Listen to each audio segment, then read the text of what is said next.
It's time for Coffee with the Chicken Ladies, a podcast for people who love chickens. Hey everybody, and welcome. It's Chrisie&Holly from Coffee with the Chicken Ladies. We're here, and this is episode number 230 of our podcast, where we talk about everything chicken, family, fun, and more chickens. More chickens. We drink a ton of coffee. I'm talking a ton. But most importantly, we hug chickens every day. And we kiss them too. Don't forget. We brew coffee from a little coffee roaster in Houston, Texas. Bright and early coffee. Holly, Ann, what kind of coffee are we brewing today? Texas cinnamon. Oh, yeah, that Texas cinnamon. It is delicious. Now, if you're not drinking the Texas cinnamon, you are missing out. We have a code. It's CWTCL 15 for 15% off of bagged coffee. Where should everybody go to get this? brightandearlycoffee.com. Now, if you use K-Cups, go over to Amazon and follow them on Facebook and Instagram. Are you ready to sip some of this delicious Texas cinnamon coffee and chat? I am. But first, a word from our sponsor.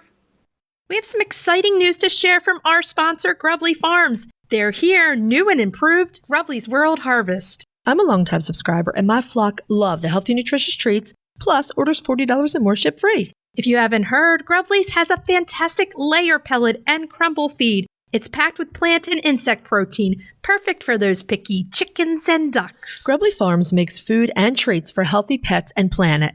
To support us and Grubbly Farms, use the link grubbly.co/coffee. Try it today. Hey all, guess what? Naturewise Harvest Blend has the complete layer feed that's as irresistible as scratch. Tasty sunflower seeds, dried winter peas, and cracked corn are mixed together with all the nutrients your birds need. Learn more at NutrenaWorld.com. Okie dokie, artichoke. How are you doing today? Great, how are you? I'm good. I'm hoping our listeners are going to be picking up the okie dokie artichoke. There's a lot of that. There's a lot of that. The weather's gorgeous right now. It's a little windier than I like, but it's okay. It's April. And we're just about at shearing season. There are buds on some of the apple trees.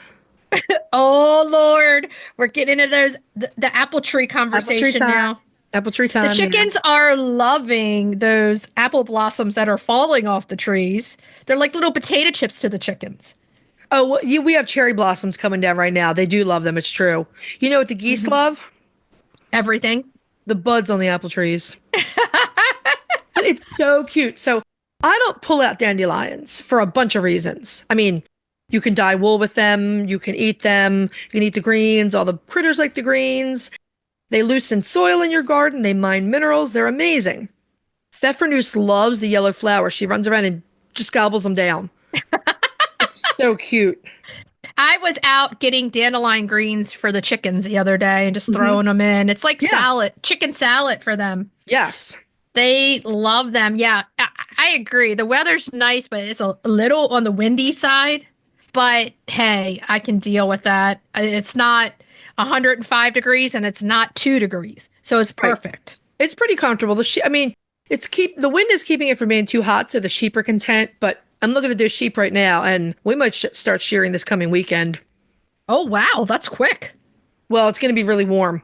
Yeah. And it needs to come off, and it's just one of very many things we have to do before we go to London. So shearing time is here. It's here, the shearing time. Yeah. Yeah. Had to make a song about it, of course. Shearing song. I'd make one too, but it would be R-rated. Simply from the amount of cursing involved. It would just be a song of beep, boop, boop, boop, boop, boop.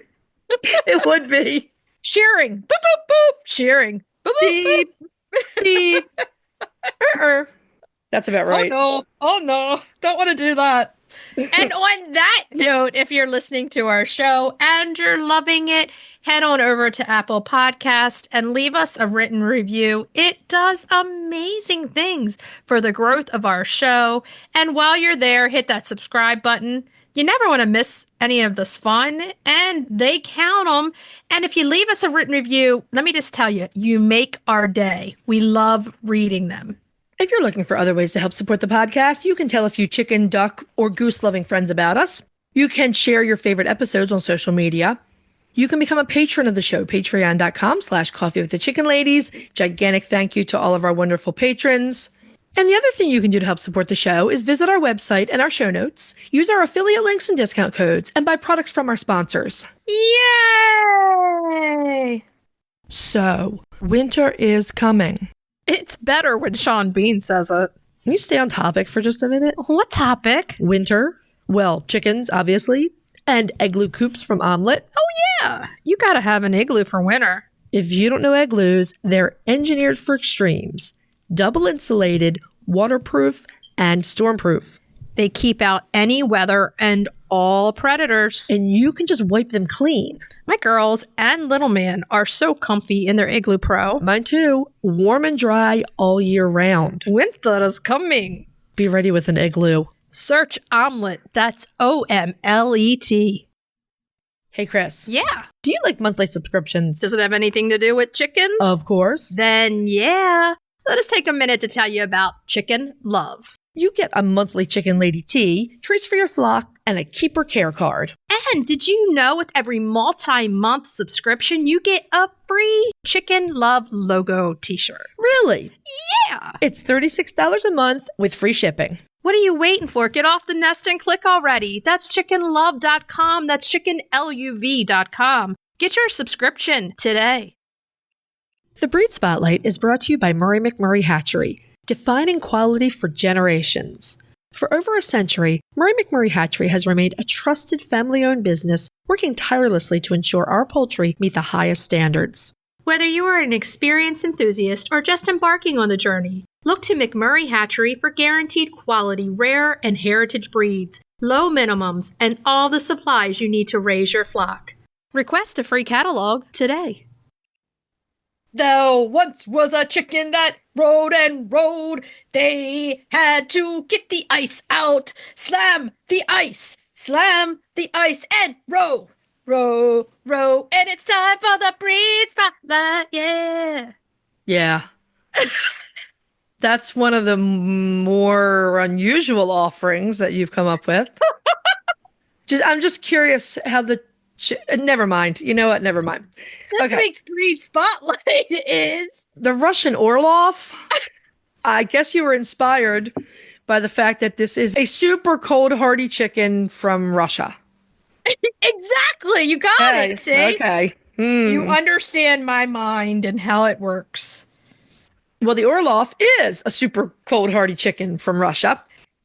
Most theories say that the Orloff was developed from foundation stock known as the Persian Gilan chicken, and they were probably developed around the 1600s. So the most common story goes that back in the 1700s, the Gilans were imported into Russia by Count Alexei Orloff Tekmensky. He was sort of a heritage breed enthusiast, and he also bred horses and I think some other livestock as well as chickens. He worked to promote the breed and increase its cold hardiness by crossing it with several European breeds. So the chicken was eventually named for him since he put all this work into it. Oh, he was a Russian Orloff. Yes, he was. But the thing is, though, there are a lot of visual similarities between the appearance of the Orloff and the Gilan. And there's also a lot of what appears to be Malay visible in both of them. Okay. They have sort of similar skeletal structure, etc. Now, there is no proof. There's no direct proof that there is Malay in there. It's just kind of what it looks like when you're looking at the bird. The Russian Orloff is currently found in the threatened category of the Livestock Conservancy's conservation priority list, so it needs a little help. They need assistance. The Orloff is not found in modern or the most recent American Poultry Association Standard of Perfection. There are sources, however, that document their presence in the U.S. in the late 18 and early 1900s. They allegedly appeared in the Standard of Perfection in 1875, but were dropped in 1894 due to a lack of popularity. That's a quick drop. That's a quick drop. So I have the 1891 Standard of Perfection, and I did, in the miscellaneous category, find Russians listed. They were just called Russians. Okay. The rest of that category was Sultans and Silkies, interestingly enough. That's crazy. So the question, of course, is, are they the same breed?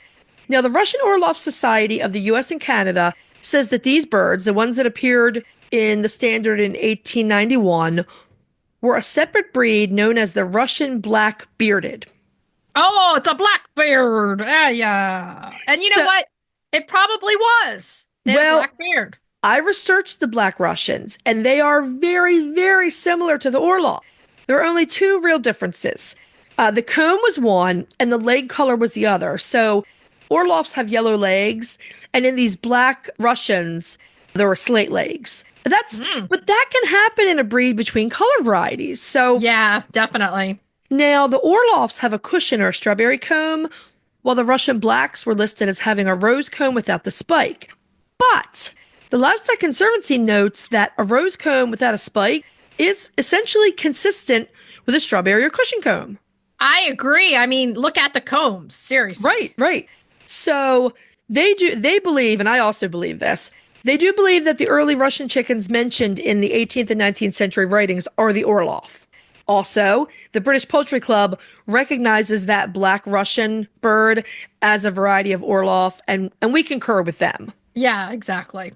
As I was looking around a bit, of course, I checked in with Lewis Wright because, that time period is right in his wheelhouse, right?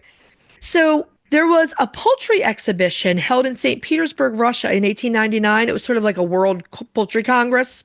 Okay. Lewis Wright attended this, and he saw a Russian fowl in person for the first time.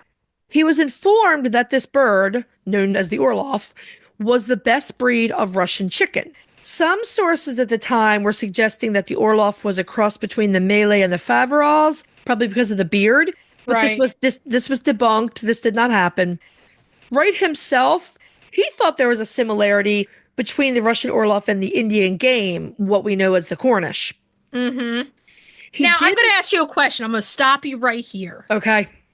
Is Lewis Wright one of these people that if you could go back in time in a time machine, is he a person that you would like to have dinner with? No, he's probably an... You can't say that. We're a clean show, man. We're a clean show. Okay, so you're saying that you would not want to go back and have dinner with Lewis Wright and ask him all these questions in person about all these chickens? There are a lot of people that write a lot of stuff that I find fascinating. And I do agree with Lewis Wright about a lot of things, but he was a man of his time. I'm not sure I would enjoy it. That's all I'm saying. You wouldn't want to give him a big hug and say thank you for writing all these things down about these chickens? I don't feel that his skill as a writer or a historian requires me giving him physical affection. No. You know me. I'll hug people I like, but I gotta really like you for hugging. That's all. If I met up with him, I'd be like, look, man, I've heard your name 1,000,000 times. Like, seriously. You would hug him because you would hug a coat stand.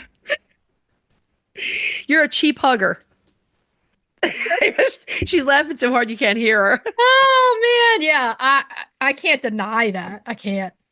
But I'd be like, look, I'm tired of hearing your name all the time, Mr. Wright. I would hug the Orloffs happily. Give me all the chickens for hugging, yeah.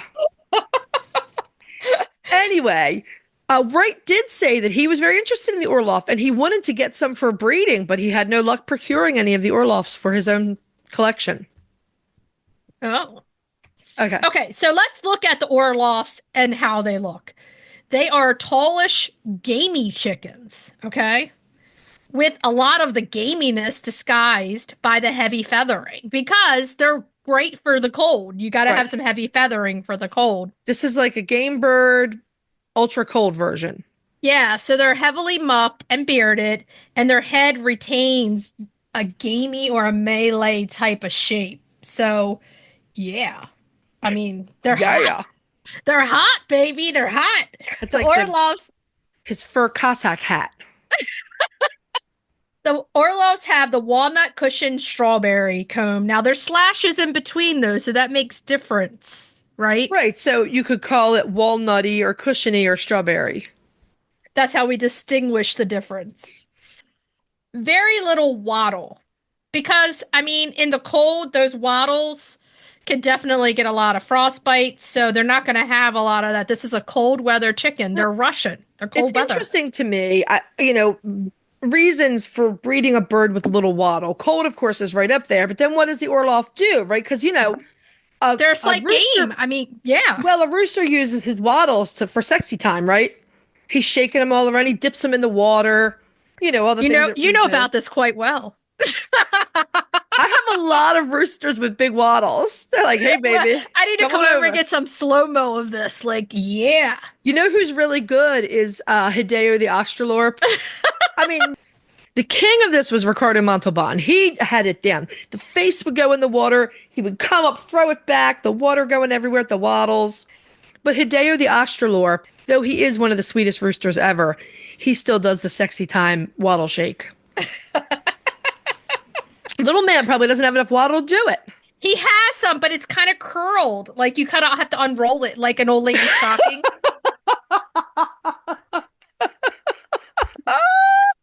It's true. Well then. Like, if you think about an old lady rolling down her stocking, that's kind of how his waddle rolled down his waddles. He can't do sexy time with his waddles. Right now, he's kind of like, look, I'm all about these eggs. Don't mess with my eggs, Right. okay? Yeah, he is the egg garter.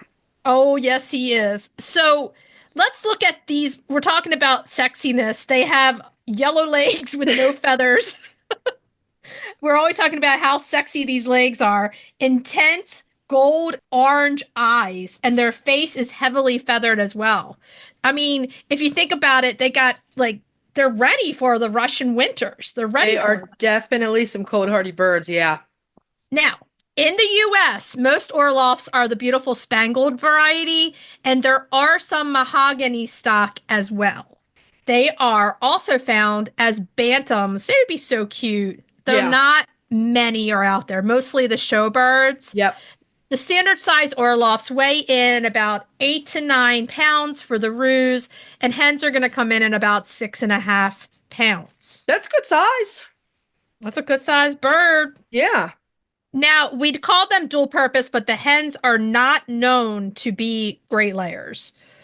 They're going to lay in at about 100 or so eggs per year. That's not great. That's not great, but that's not, if you have a lot of chickens, sometimes you don't need all of them to be over the top egg layers. You need some, conversation chickens, some other kinds of chickens in your flock. This would be one. A pretty hen, especially a pretty and friendly hen who lays me about 2 eggs a week. Love it. Perfect. Exactly. Took the words right out of my mouth. They're going to give you about 2 per week of the light brown color. So, these birds are also extremely, we can't say this enough, cold hardy, and will need some help dealing in the summer, depending upon where you are in the world. Yeah. Yeah. They're not going to do well with heat and humidity. They might be a good New England chicken or Midwest that stays pretty chilly. Them in Canada. Any of our Canadian listeners, let us know if you can get these birds in Canada. Because like a Chanticleer and an little Orloff flock in Canada is quite nice, I would think. Yeah, exactly. They may not sound like an ideal bird for a backyard flock, but they're known to have very nice personalities. They're calm and smart, but the Livestock Conservancy again notes that calm does not necessarily mean not active, because they are active. They like to forage and free range and do their thing. But they're in general known to be pretty laid back chickens. What is always a good thing. They are not aggressive with other chickens, like we said, but they will stand up for themselves when necessary. They do not just let you push them to the bottom of the pecking order. They're very I'll take you down. Yeah, they'll be like, I'll take you down. I was trying to think of something Russian to say to that, but I got nothing. Yeah. Okay, so there is a Russian Orloff Society of the United States and Canada that keeps breeders' lists for both standard size and the bantams. The Livestock Conservancy Breeders Directory is also another good place to check. Greenfire Farm sells chicks, mixed lots of mahogany and spangled, adorable. And our friends at McMurray Hatchery are offering Russian Orloffs. I know they're working out the particulars right now. So whether you can get them in a assortment pack or, on their own, that might be, they just might be an assortment pack for now. Right. But keep checking back with them. Yes. So that's awesome. So if you have a Russian Orloff, send us a picture or story, hit the mention button, put our name in, and then that way we can just reshare you right to our stories. We love to do that. Are you ready to dive into the fascinating world of backyard ducks? Look no further than Metzer Farms, your premier destination for top quality waterfowl. Whether you're a seasoned breeder or just starting out, Metzer Farms has everything you need to elevate your flock to the next level. And if you're passionate about call ducks, you're in for a treat. Metzer Farms hatches a stunning variety of call ducks, meticulously bred for their miniature size, beauty, and calm temperament. From snowy whites to vibrant colors, each duck is a masterpiece waiting to grace your backyard. Visit MetzerFarms.com today to browse their extensive selection and start your journey into the wonderful world of waterfowl. Metzer Farms, where passion meets perfection. If you're looking for a chicken coop that's produced in a planet-friendly, sustainable way, try Nestera. Each coop is made from highly durable, 100% recycled plastic that keeps the equivalent of up to 2,000 shampoo bottles out of a landfill. Their clean, modern design will fit into any garden or run area and comes with an industry-beating 25-year warranty and a range of handy accessories. Simple to put together, so quick and easy to clean, and most importantly, red mite resistant. Your chickens will love it. Quick shipping from Nestera.us. For a 5% discount, use the affiliate link in our show notes, on our website, and on Instagram. Link in bio. Check them out today. Hey, y'all! Guess what? There's finally a nutritious chicken feed that will have your flock begging for more. Naturewise Harvest Blend is the complete layer feed that's as irresistible as scratch. Tasty sunflower seeds, dried winter peas, cracked corn, and Aztec marigold meal for golden yolks are mixed together with an aromatic blend of essential oils that will keep your girls laying. Naturewise Harvest Blend also has pre, pro, and postbiotics for digestion, plus plenty of protein for beautiful feathers. Learn more at NutrenaWorld.com. Let's move on to main topic. Yeah. Yeah. Yeah. All right. This week we have one of our favorite guests back on the show. Ginger Stevenson from McMurray Hatchery is joining us. Ginger, how are you? I'm good. Thanks for having me back. It's good to see We you. love having you back because you're not just a guest, you're our friend. Thank you for coming on. Always fun. You're Yeah. kind of like a crack dealer too. Well, I'm a chicken dealer. It's a thing. It's a thing. It is. I'll look at Chrissy and I'll be like, I need to talk to Ginger. I'm like, no, need Holly. to talk to Ginger. No. Normally Or- she's the one who gets chick fever and I just don't. But this year, because we decided we weren't going to get chicks, I've been like, baby Yeah, but I crazy. have a puppy now, so that's like taking that place. Like I can't get on. I can't have any more on right now. But I will have the forever memory that I will never lose till my dying day of Ginger knocking on the door at Murray Fest, finding us via our laugh in the hotel. My husband thought I was insane. So we were all, for those that weren't there, we were all in the same hotel during Murray Fest. So much And I'm fun. walking down this tiny hotel's hallway and I hear Chrissy. And she has this iconic laugh. And Oh, I yeah. pause and I pause and I go to the next door and I pause and I'm waiting. And then the next thing you know, I'm just knocking on the door. And my husband is like, "What are you doing?" And I'm like, "I know who this is." And Well, sure our enough- face, if you had seen our faces from inside, I mean, we probably still look like we were in school together. Like, we're in trouble. We're in trouble. What did we do? Besides being loud, which is always what we were in trouble for. And then you guys came in and we talked for an hour and a half and all laughed together. It was so Yeah. much fun. It was funny. And then you're sitting there the whole time laughing, thinking, who else is going to knock on the door because they hear us? Party in the chicken lady's room. That's for sure. Yeah, that is the way That it ends small up. town hotel. So no Murray Fest this year. We're not going to have Murray Fest 2025. Correct. So Murray Fest, not going to lie, that's a lot of work. It was probably one of the biggest projects we undertook in a long time. And we have a small team. I'm essentially the marketing with 2 part-time ladies that help me out. And our staff, customer service has recently gone from a whole 6 people up to like 12, 13 people, but it's a small group, and to put on something of that size, we need a lot of extra time. And so this year we're just kind of getting through the chick, chaos that's going on this year Yeah. with all the demand for chicks. And we'll decide after the chaos subsides when the next one will be and what the format will be. But It was really the chick bomb.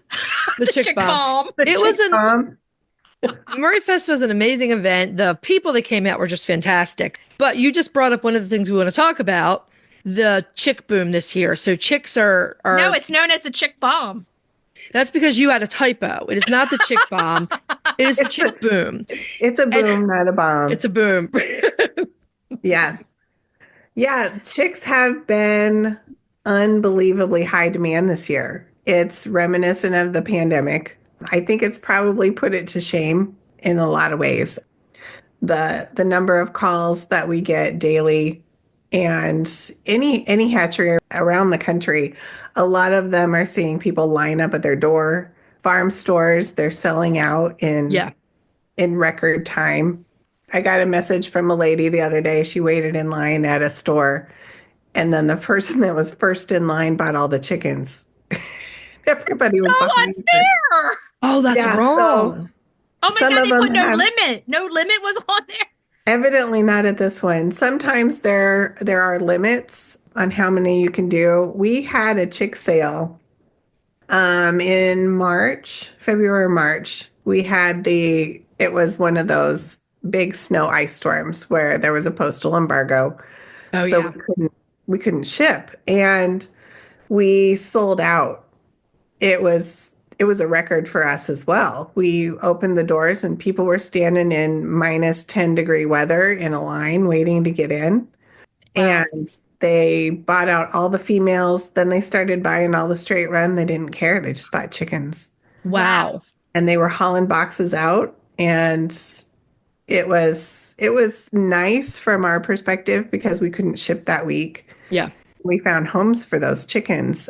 But it was incredible to see how many people, even from our driving radius, came in just to get those chicks. So that's why we love McMurray, because again, you're thinking about these chicks are live little creatures and opening your doors and selling them so that they're not just going to pass away. That's why we love you guys. Yeah, I think it's important. I'm an animal lover by heart, and I know Tom and the rest of the company is. And, we're not the biggest, which people are surprised to hear sometimes. We don't ship thousands of birds to feed stores. Right. We just focus on the mom and pop ones, and we have these baby chicks. And when we can't ship for some reason, due to weather, nobody wants to, have anything other than finding homes for these little chicks. So exactly. We have our backdoor garage sale. So it's the best. Well, it works. We've been there when it was happening in July.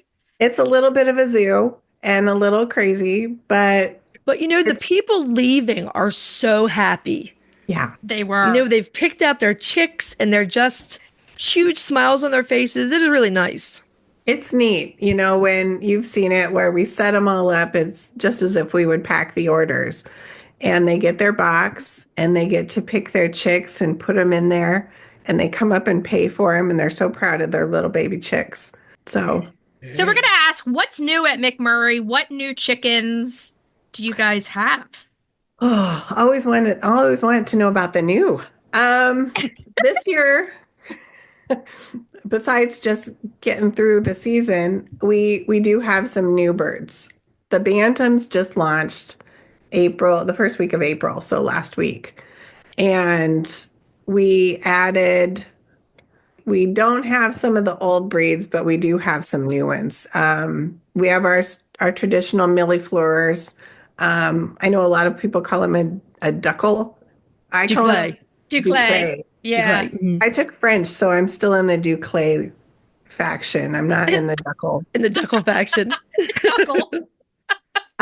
So in the Belgian bearded Duclays, we have millifleurs, we have porcelains, and then now we've added a lavender. Ooh. Get out of town. Really? A lavender Duclay? It's so stinking cute. Yep. Oh. So cute. Does Rambo need a wife? Does Rambo need a wife, Holly Ann? Yeah, my husband rescued this little Duclay rooster. He's gorgeous. He's a millifleur. He would like girlfriends, but he can't because he's on the bachelor side of the farm. But That's just so tempting. Lavender It's cute. duclays. We have another lavender. It's a lavender game. Oh, And wow. so it's teeny little like Old English game kind of. Yeah. And Oh, they've got to be then so cute. we have a barred rock bantam, which is hilarious. It's like a tiny, tiny barred rock, and I want to put it next to a big barred rock and have them be friends. Then we also, my favorite one of all of them is a white-faced black Spanish. And it is the teeniest little sassiest thing. And like the Mediterranean breeds, they've got sass and they're active and they're running around and they're these lean little birds. Yeah. And imagine this is like miniature. I want that. I need that in my life. Coming out of Holly Ann's mouth. Like Yes. that little bird needs to be in her flock. That's for sure. That's my favorite one. We have a Rhode Island red bantam, which is such a nice little backyard bird. We have golden sea brights. Now, are your bantams, they're shipped unsexed, correct? They are straight run, yes. It's hard enough to ship a bantam, and sexing is hard on a bird, especially that small. So just by the best thing to do for those birds, because they're so little, we do not sex bantams. Yeah. That's a welfare issue at that point. Yeah. So those are all small. They are on our website. They are only added weekly as eggs are in, though. Okay. Because they're all new flocks. We're rebuilding a lot of our bantam flocks at this point from a couple years ago. And so we're just seeing how they hatch and getting them to go. So we'll put them online each week. Are you finding, we know the chicken boom is on. Are you finding the bantams are just as popular as standard size birds? This year, no. This year, the over and above any heritage, rare bird, anything, it's your top layers. That is the first thing that is selling out. Surprisingly, they want a pearl white leghorn. They want a red star, Isa Brown type of thing.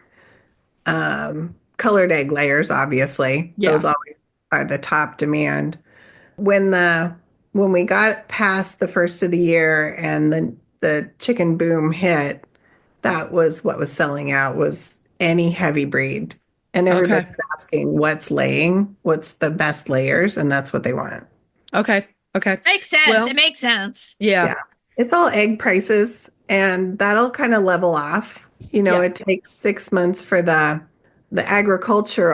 big ag players to kind of rebuild those flocks that they've lost, which caused the issue with egg shortages and egg prices, which is a supply and demand thing. Mm-hmm. And as those layers come back online and the stores start filling up, then that'll kind of even out over time. Right. But it's been another really bad avian flu year. Yeah. Yeah. It's the disease seems to be a little bit more virulent. Mm-hmm. And yeah. We had Dr. Sato Yuko on a month or two ago, and it's just a great conversation where she's really getting into the science of the virus and the mutation. It's really fascinating to hear. It was one of those episodes that I was like stuck to the microphone because I was like in the screen watching her. And it almost felt like we were her students and she was teaching us exactly about the virus. And what we took away from that is the fact that it doesn't matter how long this thing is around. It's dangerous. Mm-hmm. Every year is a new year. And, there could be more years in the future where we have the commercial farms getting wiped out and egg prices go up and another chicken boom. It might not slow down. Yeah. And, we don't have vaccinations for it in this country. I know a lot of people, we get a lot of calls because there was news out that there was going to be one. Right. Right now, it's important that people understand that there is no approved vaccine. So when they call and they say, are you using this vaccine? Am I going to have all of my birds be vaccinated for this? It's currently just not a thing in the country. Right. There are other countries that are vaccinating, but there's just nothing for us in this country right now. So yeah. Exactly. That's a longer podcast, obviously. Yeah. That is a very long and deep subject. It is, yeah. Yeah. That's Yeah. what she said. Yeah. But yeah, that's what we're seeing though, is that the heavy layers, they want eggs. It was even surpassing meat birds this year. Wow. That's what people were asking for. Yeah. So it just depends Fascinating. on what's the Now- current demand. Now, the Russian Orloff, is that chicken new over at McMurray Hatchery? So we do have some breeds that I know we've talked personally about an Orloff, and we've been on Instagram talking about the Barnevelder was coming. As we onboard new breeds, it's important that we have a viable flock. And we get in our new breeder flocks, and we have to have that metrics in the data from a good season and make sure that they're going to hatch as appropriate, they're going to lay as appropriate, and that it's really a good working breed for us. And so while there's rumors, there's some more laughs, and then we do have some barn builders. What happens is they will start appearing in one of our assortments. So if you have a Murray's Choice Layers assortment, those will start popping up in there. And that gives us a whole season to see how that breed goes, make sure that we have enough, because we can't just have 6 chicks, Right, to meet the demand. We have to have a good number of birds and a viable number of chicks, and have the metrics on how they're hatching, how they're laying, how many males and females we're getting, so that we can sell them and actually deliver when people buy them. That's So if what you it looks like behind the scenes. You're not just, Correct. we get these in, they're laying eggs, boom, they're going out the door. There are all No. these things you have to get set up behind the scenes so that Yeah. you can reliably duplicate results. And if Correct. you like to take that grab bag chance and order the Yeah. assortment, you might be lucky enough to get one of the few that are going out Yeah. through the assortments. So take a look at that assortment and see if it's something that you might be interested in. Yeah, If you wanna try. We're always testing a few, and it may be something that it's just a very hard breed to raise and produce, and it may not be online next year. It's we just have to do the best thing so that when we say that we're going to have this breed, that we can reliably produce it and have it for our customers. Because when people go on in November and they order their birds and they wait until the spring for them to arrive, I don't want to have to call them and say, sorry, that didn't work out so well. Sometimes Exactly. it happens, you're working with live animals, but it's better to kind of put it out there. We've been working on lavender Orpingtons for years, and a lot of that is just making sure you have a good, viable stock and flock for them so that we can actually deliver on those orders. And it's probably doubly important with birds like the lavender Orpington or the Barnevelder that people love. So Yeah. there is demand for them. So you really have to be careful that you can meet that demand. Yeah. I don't want to change the subject, but I want to ask about the photo contest. Oh, the photos. So the photos. Yeah, we'll switch over to the photos real quick. So the photos we started that a few years ago when we switched the catalog from illustrations to photos. That the photo contests were a big part of that. And so that's an annual thing. So anybody who fancies them a photographer and has a really good chicken, and if you have something that looks really good and would showcase the breed really well, most of the photos in our catalog are either our team takes the pictures or they're customers. And we don't use stock photos because it needs to be representative of our breeds. And so I'll announce on social media that we're going to have photo contests throughout the year, and I'm going to start one for this fall's catalog pretty soon. Nice. And it's you just upload and you enter, and the prize is you get to be in the catalog. you want all stages too. Like you'll take chick photos, yeah. you'll take adult photos, everything in between, even the awkward teenage years, all of it. Yeah, it's nice. I like to show males, females. When you look under each listing, people want to be able to see this is what my bird's going to be like as it Yeah. grows.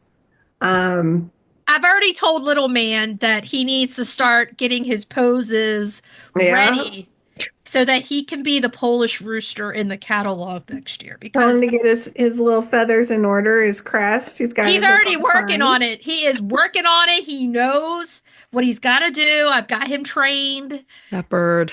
That bird. I totally lost my train of thought after that. Chrissy did me That's in, all right.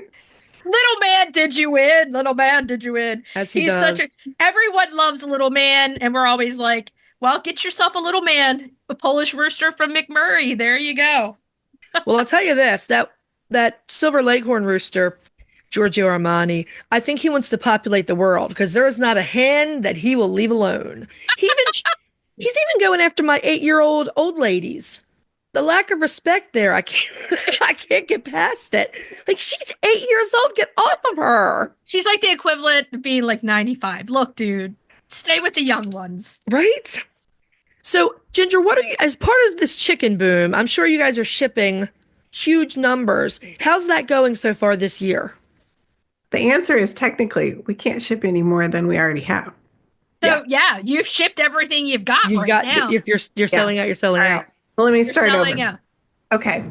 So in any year, like I said, we're not the biggest. So we only have so many chicks. We only have so many flocks and so many birds and so many hens. So what happens is in a year that's a boom, I know we get a lot of messages where people are like, could you get more birds in stock? Well, they're not gap jeans. I tell people I can't just get more in stock. It takes a little while. So when we were planning for this year, these are the birds that we have. So what happens is they sell quicker, and we are selling everything we have to capacity, like many others are out there. But we are shipping as much as we can. So every single thing that we hatch right now, especially in a year like this, it's all going out the door. Yeah. Chickens are a high demand. I mean, you can't They help are that. high demand. It's a nice year for chickens. So, but then again, every year is a good year for chickens. Yeah. So Exactly. we do recommend people that are just starting to think about it now and realizing that there has been a boom and there's no chickens available to think about next season. It's not that far off. And a lot of people like us do pre-orders, and that usually opens. We finish our season in October, and then as soon as November rolls around, as soon as we have a few minutes to reset and put the new availability online, that's generally how you do it. That's even when Holly and I have to order our chicks through you is through in November. So Yeah. I mean, but you did just mention that you do ship through October. You do ship through the fall until temperatures are changing, obviously. And there are some real advantages to brooding chicks in the fall. So it's not like spring is over and then that's it. You can't get any chickens. You still may be able to get some later in the year, but I'm assuming people have to pay attention online and check in and see what's available in a given week. So generally, when we sell against basically an estimated number of chicks that we're going to have for that year, so it's based on historic data from all the years we've been selling chickens. That's what we're actually building with those new flocks, as well as that data set. And they are buying against that. So then what happens is each week we get eggs in. And I think we talk about this in past episodes where on, say, a Thursday and a Friday, we get eggs in from all of our farms. Yeah. And we set them. Well, then we will update the website. So each week you can kind of look 3 weeks in the future and see if we got more eggs than expected. Or if we see a hatch that's starting, if they start hatching better throughout the season, then we're going to continuously update that website. Because our goal is always to sell every single chick. Right. So continuously updating that data on the availability on the website helps ensure that. So it's a really good thing to kind of just keep an eye on social media and our website. And if we have anything, we'll certainly post it. So everybody should follow McMurray Hatchery on Facebook, on Instagram, all over the place. And that way you get to know when chickens are available. Before we let you go, do you have any, are there any appearances coming up where McMurray's going to be, where people can see any of you guys in person? Yeah, we're going to be at the Homestead Festival in June in Tennessee. We're going later that month to Idaho to the Modern Homesteading event. And then in the fall, we will be at Homesteaders of America. Great. So come out and see us. Good. Thank you, Ginger, for coming and talking to us today. It's always a blast. Always fun. Talk to you later.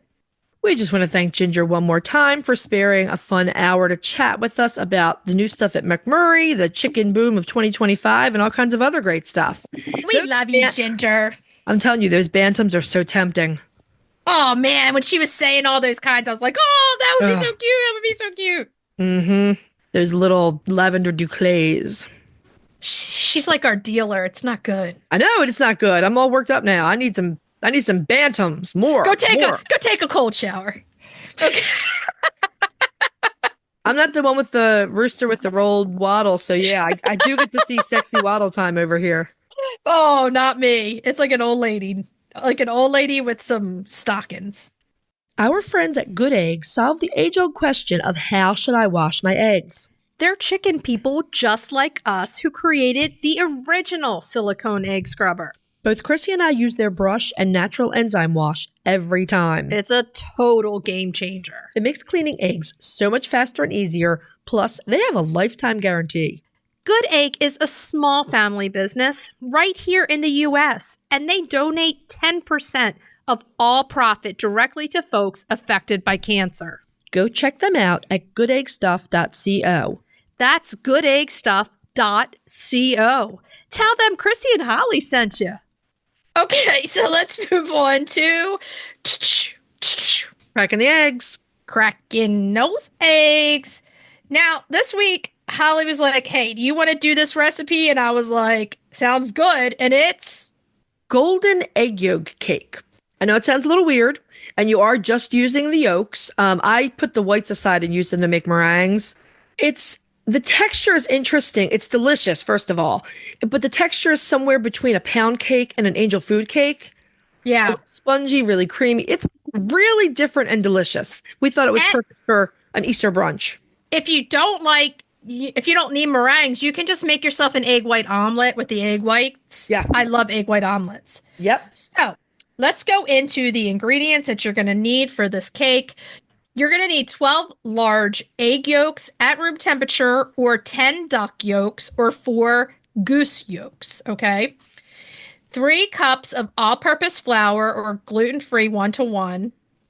2.5 teaspoons of baking powder. You want that lift. 1/2 teaspoon of salt. 2 cups of granulated sugar. 1 teaspoon of pure vanilla extract, if you can, from Mexico. It's the best. 1 cup of milk, or plant milk cold. And those are easy ingredients to make yourself a nice treat. Oh yeah, it's a surprisingly easy cake to make. I mean, what takes the longest is beating the egg yolks. Mm-hmm. So you want to use a tube pan or a bundt pan, probably like a 12 cup, because it's not a huge cake, but it's got some rise to it. You want to spray that with nonstick spray or butter it. Set that aside. Preheat your oven to 350 degrees. In a medium-sized mixing bowl, you're going to whisk together the flour, the baking powder, and the salt. Then you want a large mixing bowl. You're going to put all of your egg yolks into that, and you're going to beat that until the yolks have gotten very thick and fluffy. You'll be able to see they sort of look lighter in color, and it's almost a marshmallowy consistency happening. Exactly. Once you get to that stage, you're going to bump up the speed with your mixer to medium-high, and you're going to gradually beat in that sugar. Stop to scrape the bowl as necessary. You want to get all the sugar beat in. Once that's completely mixed in, reduce your mixer speed to low, and you're going to add the milk and the vanilla extract and beat them until they're fully incorporated. Then in 3 or 4 additions, you're going to add in the flour mixture. Put your mixer down on low speed for this. scrape the bowl often, and get all that flour mixed in there. Once the flour's mixed in, you don't want to overbeat it, so stop right away. You don't want to beat it. You want to beat it, but not to death. No one wants to be defeated. Especially not by a bundt cake. So pour your batter into your prepared pan, pop it in the oven.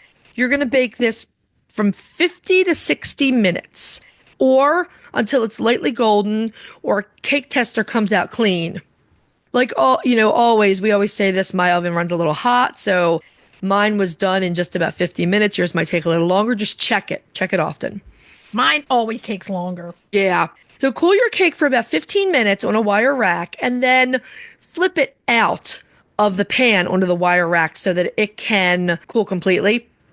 You can serve it as is. It's delicious enough to serve on its own. I served it with sliced strawberries and some fresh whipped cream. You could also split it and fill it with lemon curd and frost it with whipped cream or some other frosting. It's delicious and neutral enough that you can do a lot with it. You can work it, baby, and it's great for a brunch. So you could take it as a hostess gift to a brunch or serve it at your brunch if you're running out of time. It's quick. It's a quick fix. Now, you know how some pound cake gets like a little bit of a crust on it? Mm-hmm. It gets that little bit of a crust on the top, and it's delicious. That's the best part. Mm-hmm. Try it. You might like it and serve it at your brunch. Okay, so let's move on to retail therapy. Retail therapy. Yeah. Okay, so this week's retail therapy, we're going with one of our favorite things, and we've not really talked about this before, but this is something that we both love and get all the time. Oh, yeah. And let's talk about Baker Creek seeds because they're awesome. I've been buying from Baker Creek for, 15 or 20 years. I mean, I love their seeds. They carry tons of open pollinated heirloom seeds. You know, I'm all about the heirloom veg.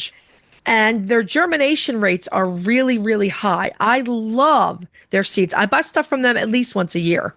Now, here's the other thing that you can buy, and I always do because it's a favorite of mine to just sit and look at the beautiful pictures in their seed catalog. Now, their seed catalog, it's like a journey all in itself. It's going to inspire you to want to grow these things. They make the food look so gorgeous and so delicious. And they get seeds from all over the world. Yeah. You know, they'll buy seeds from indigenous producers. They'll buy seeds from, your grandma in South Dakota who's been growing this type of cabbage since she was a little girl. I just love the heirloom varieties. There's a lot of stuff in there you can get and plant for your chickens. That's what I was saying. Like, you go through and you can get planters and plant these things to grow for your chickens or yourself and share. Yep. They have a huge variety of nasturtiums. I love nasturtiums. I use them to decorate cakes and cupcakes and salads. The flowers are so pretty. If you gather a bunch of them and put them in a vase or a bowl, they'll perfume your whole room. They smell amazing. The whole plant is edible. Even the seeds can be pickled like capers. Wow. And chickens love them. I used to, when I had a lot fewer chickens, I used to plant them outside the runs and just let the chickens put their head through and eat all of them. Exactly. Now, I'm going to ask you a question. Can you guess how many pages of seeds are in that seed catalog? In the big one? Yeah, the whole catalog. Yeah, you buy that one. That's not the one they send you in the mail. That one's like $15. And right. That's the one I normally splurge on and just sit and like ooh and ah. I'm going to guess there's at least 300 pages in it. You're wrong. There's 532 pages. 500 was actually going to be my first guess, but I thought that sounded like too many. Of seeds in this catalog. Yeah. I mean, if you're looking for, we talked about food security a couple weeks ago, and if you're looking for food security for you and your birds, man, if you've got even a window to grow in, get yourself some seeds and start growing. I need to do that myself again. I need to try it again. Mm-hmm. Your only mistake, Chris, was yours got long and leggy and you never planted them in the ground. I know. Oh, I grew them so well and it overgrew. You were off to a raring start. It looked fantastic. I was like, look at all those little seedlings. And then it went downhill from there. But that's okay. It happens. does. Happens. It's all right. Just try again. Get yourself a Baker Seed catalog. You're going to love it. You can get a small free one or you can buy one at the store. Tractor Supply carries them. They're great. I mean, they're great. Check out their online catalog too. You can order straight off of online. Shipping is always free, which I love. And again, they have so many amazing and delicious varieties. I just love them. Okay, so should we tell everybody what we're going to be talking about next week? Next week, we are spotlighting an oldie but a goodie. This fantastic bird, we love everything about them. That is the Astrolorp. The Astrolorp. Main topic, you and I are having a little chat about building a permaculture habitat for your poultry. Let's do it. We're closing out our April brunch month with this offering from you, and I got to tell you, it looks like a lot of fun for a party dish. It is sour cream and onion potato chip frittata. Oh, yeah. I'm there. I can't wait to test that one. Retail therapy, we're sticking with our gardening theme. Since we're talking permaculture, we're going to talk about buying some permaculture plants, bushes, and fruit trees from Rain Tree Nursery. Let's do it. Let's do it. Okay, so what should we tell everybody to do until next week? Hug your chickens, ducks and geese. Every day and kiss them too. We'll talk to you next week. Bye-bye. Bye. If you'd like to see more of us, please follow us on Instagram at Coffee with the Chicken Ladies. If you'd like to help us grow the podcast, please leave us a written review on Apple Podcasts. If you'd like to become a patron of the show, please visit our Patreon page, patreon.com/coffeewiththechickenladies. Thanks for listening.